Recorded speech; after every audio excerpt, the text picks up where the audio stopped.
জুলাই গণঅভ্যুত্থান দমনে মারণাস্ত্র ব্যবহার, হেলিকপ্টার থেকে গুলি ও ব্লক রেইডের সিদ্ধান্ত রাজনৈতিকভাবে হয়েছিল। আদালতে দেয়া জবানবন্দিতে কথা জানিয়েছেন পুলিশের সাবেক মহাপরিদর্শক চৌধুরী আব্দুল্লাহ আল মামুন। মঙ্গলবার আদালত সূত্রে এসব জানা গেছে।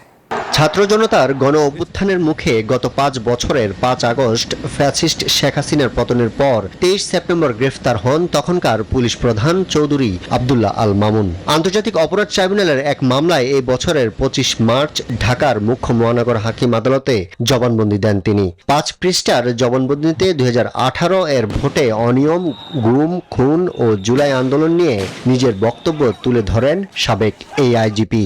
জবানবন্দিতে তিনি জানান, 19 জুলাই থেকে প্রায় প্রতি রাতে স্বরাষ্ট্রমন্ত্রী আসাদুজ্জামান খান কামালের বাসায় বৈঠক হতো। সেখানে দুজন সচিব, এসবি প্রধান মনিরুল ইসলাম, ডিবির হারুনুর রশিদ, র্যাবের মহাপরিচালক, আনসারের ডিজি, এনটিএমসির জিয়াউল আহসান সহ অনেকে উপস্থিত থাকতেন। মূলত ওই বৈঠক থেকেই আসতো সব নির্দেশনা।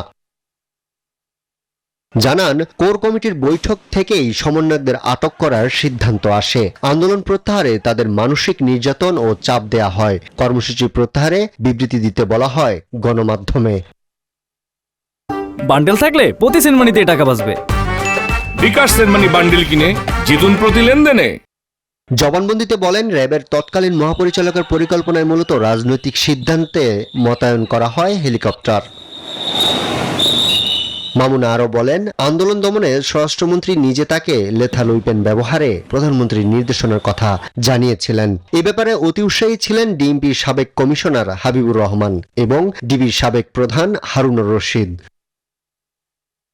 জবানবন্দির শেষাংশে গুলি করে হত্যা, আহতদের ঘটনায় সে সময় পুলিশ প্রধান হিসেবে অনুতপ্ত ও ক্ষমা চান চৌধুরী আব্দুল্লাহ আল মামুন। 5 পৃষ্ঠার জবানবন্দিতে মিটিংয়ে শেষ অংশ নেওয়া ছাড়া নিজের সম্পৃক্ততার বিষয়ে কিছুই বলেননি তিনি। সম্প্রতি আসামি থেকে রাজসাক্ষী হয়েছেন সাবেক এই পুলিশ প্রধান। সম্পূর্ণ সত্য প্রকাশের শর্তে রাজসাক্ষীর আবেদন মঞ্জুরও করেছেন আন্তর্জাতিক অপরাধ ট্রাইব্যুনাল। আরিফুল ইসলাম, নিউজ 24, ঢাকা।